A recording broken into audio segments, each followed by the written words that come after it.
Joe, how you doing? I was working on maintenance and I've been pulled out of there because there is an emergency service for a chiller. And as you know, chillers are always an emergency. So right now I'm flying to get on site and see what is happening. The chiller is completely down. So I have a couple ideas. Probably they trip a breaker or a fuse blown, something like that. It's gotta be something big since it is that the chiller is completely down. I hope it's not, and I don't want to say it too loud, I hope it's not a circulator pump or anything like that, because if it is something like that, it's gonna become a really fiasco job, because then I'll have to start running like a freaking maniac trying to find out a pump somewhere, and I don't want to go through all that. So let's see what happens. I'm driving right now. I'm 30 minutes away from that place, and I'm just hoping for the best. You know, chillers are not very friendly when they are in emergency. So see you there.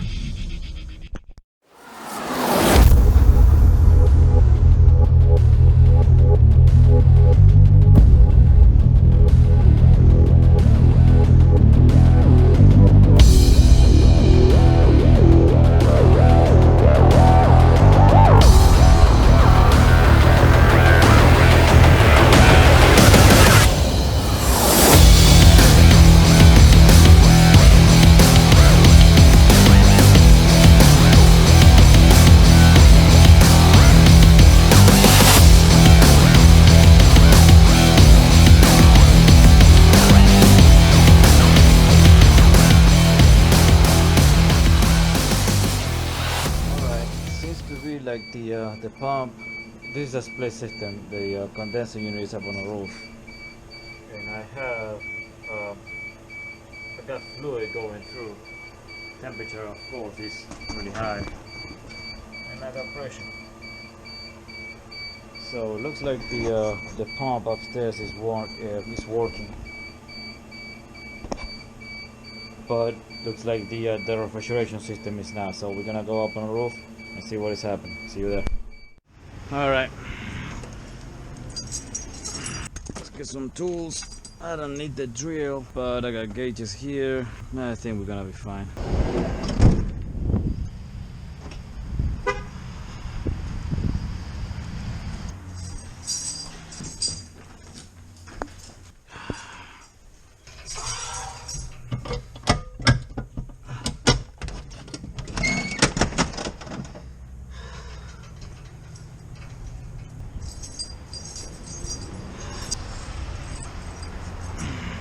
White roof,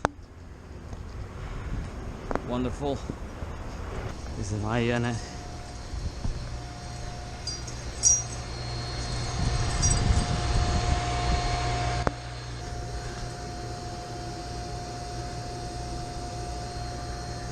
All right.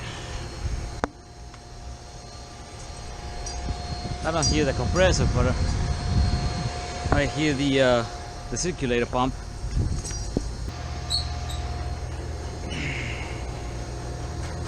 Cannot believe it. I kill those wasps year after year and they coming back.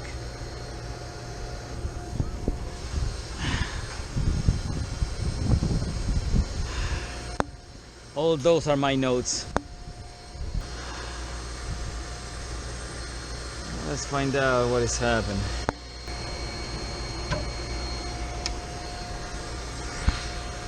Okay.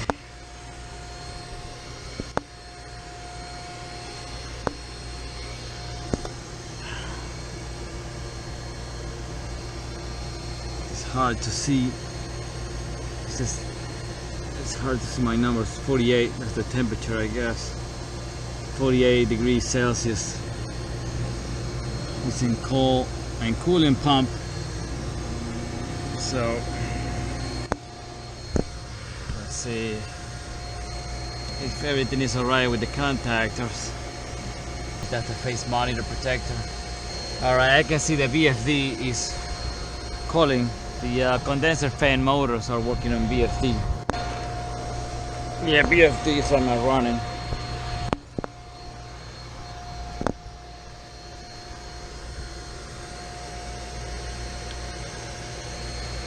The compressor contactor is that one. It's not pulled. That's the circulator pump. This is the time delay for the compressor. We have to check one thing at a time. This chiller is, I mean, it's not a bad chiller. It's kind of everything, you know, squeezed in one small spot, which is kind of difficult to work, you know. Now in this case, if you wanna check the coil, you know, there is not much room to work, but anyways, you can do it anyways. All the bank of fuses, I have to check everything up, but I can see that the contactor is not calling, so I don't think that it's a fuse related problem, but we're gonna find out. That's the VFD contactor. This is the compressor contactor. There is a VFD on the other side. It's right here. Behind this panel there is a VFD controller. We're gonna check that out. I can see that the VFD is calling. First thing we're gonna check, let's check the most obvious thing. Let's check all fuses, make sure that all fuses are okay. And then we go from there. That fuse is okay. That fuse is alright. Okay. Alright, this bank is all alright. All the bank of fuses are okay. There is a tiny fuse over here, let's check it out. The fuse is alright. Check the relay since we are here.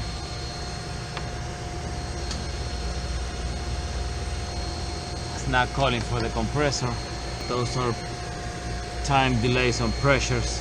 Alright, let's check the BFD and see what happened on the other side. We had problems with the BFD in the past. We ended up replacing it because it was failing too many times, and after several troubleshootings, BFD was not good anymore.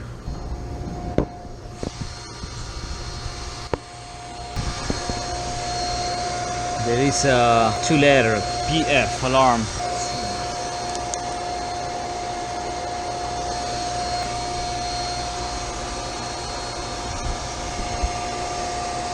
This is the BFD, and the contactors for the contactor for the BFD is right here.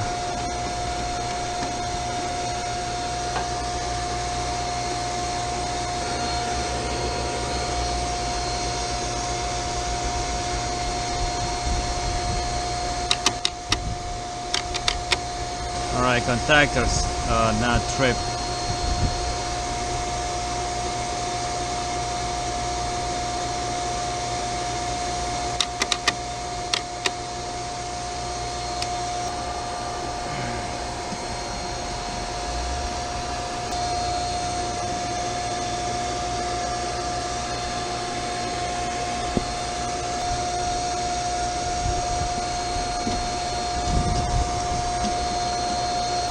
Drive itself then doesn't give me much information about what the alarm means. I think I have a book downstairs for this driver. I'll probably take a look at it and see what the alarm means. PF.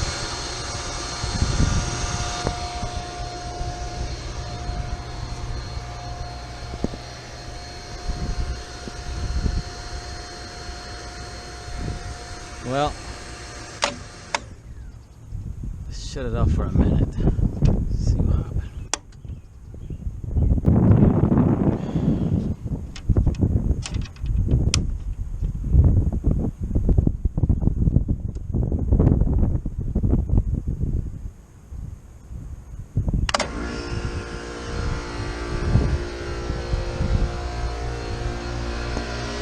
I just reset it.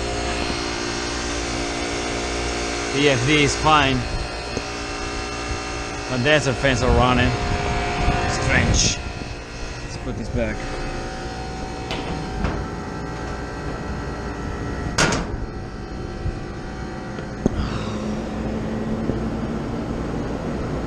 This is what I hate about chillers, you know. They are so unpredictable, you know. Who the hell knows what happened? Sometimes if there is a storm around, they just get affected by it. That's why most of the time they got face monitors on it. Yesterday it was a nice day. There was no storms or anything like that, no rain. I don't know about power outages, I didn't ask these people, but this happens today. Alright, after I do this, now I have to go downstairs and reset the cool head. So, I'll be right back. Alright, this is my cool head over here. This one is running on high temperature. So I still have to wait for my heat exchanger to drop. The set point is 21. So I'm still a little high. Since the temperature is very much close to the set point, I can reset my my cryogenic box. But right now everything is in alarm because the temperature is still high. So we have to wait a little bit more. Temperature in the lines are way better, and the pressure is pretty much the same as the water flow. So let's wait for a little bit. I was looking at the cold head downstairs and the heat exchanger. The temperature in the heat exchanger is dropping.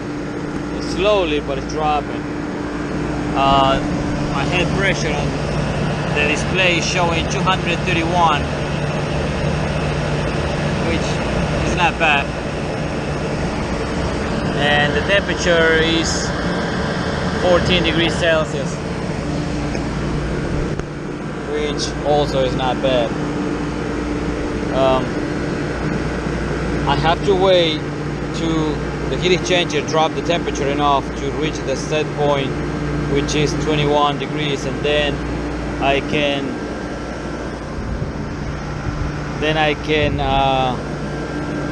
turn the cold head and get everything up and running. This is what I hate about these chillers, you know. They're so sensitive and unpredictable that when something happens, it's very difficult to trace back in time to find out what is happening. See, I just reset it and everything is completely fine. The water flow is good, temperatures are good, pressures are fine, the coil is clean, VFD got an alarm, that's the only thing that I don't know for sure. I have to go online and find out what PF means, if it is something related to the unit or if it is something related to the VFD controller itself. I got a side glass here and there is no bubbles in the side glass, which is a good thing. This system is R407C, but so far everything is up and running. So I'm gonna wait a few more minutes and then I'm gonna take a look downstairs and see how everything is doing. So far everything is good over here. Alright, see you in a minute. Alright, circulator pump is running, my pressures are fine. The condenser coil is clean. I don't see any problems. The contactors for the VFDs are fine. All the contactors, fuses inside the chiller are fine. The chillers are sensitive to power issues, unless that they may have a power issue or probably a power outage this morning or something like that. I don't see any problems with the chiller. Let's take a look downstairs at the cryogenic compressor and see how everything is doing down there.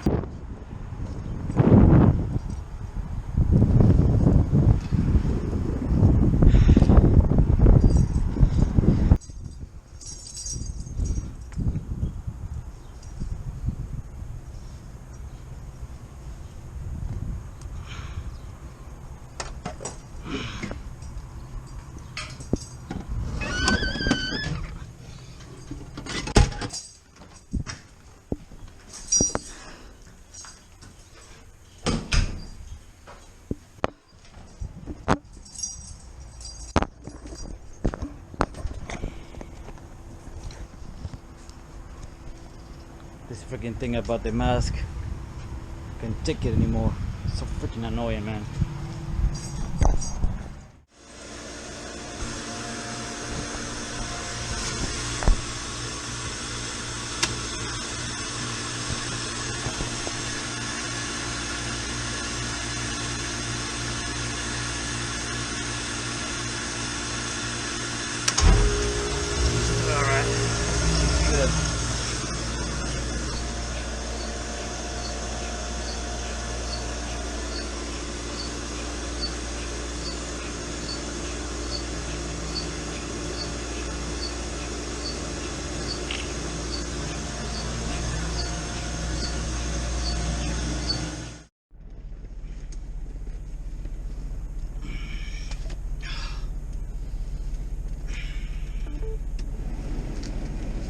Alright, the chiller, as you can see, it was on the 21 degrees. That's the set point. I just told the technician to put some load on the MRI so they can generate a test, you know, and he's doing it right now.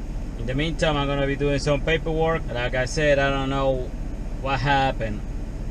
Honestly, that's one of the things that I hate about these chillers. You know, they are not complex machines, but they have so much electronics on it that when something happens, it's really difficult, you know, especially this one. That's something that it takes my attention. Some rooftop, for example, Yorks with the Johnson control boards, you can trace all the, you know, the history of the equipment and see what happened in the past. So at least it give you an idea about what is the problem. You know, if you have a problem that is happening all the time, you can find it there.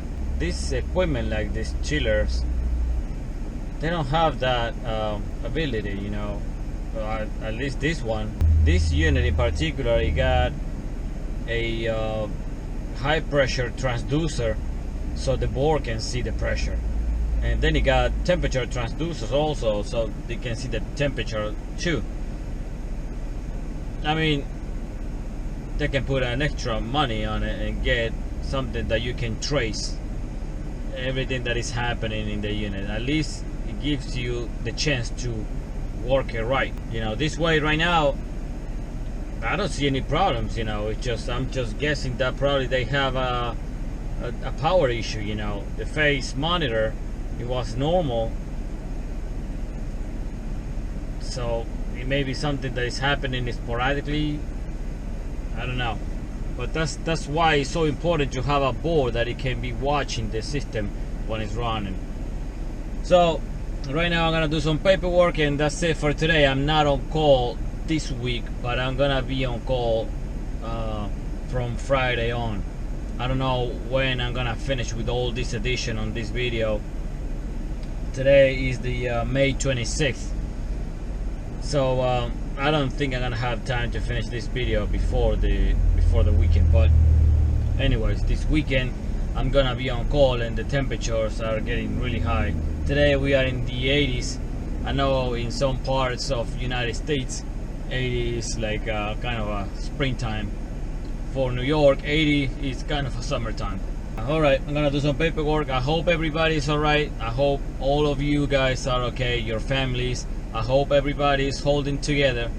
I can see that everything is going pretty much good right now here in New York, especially in Hudson Valley where I live. Today is the first day of this releasing procedure. You know, we're starting with the first phase, which include construction and other trades. We're doing it alright.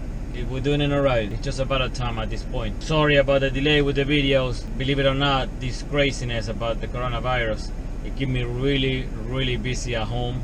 I've been working a lot more now than in the past. Alright guys, thank you for watching. See you in the next one.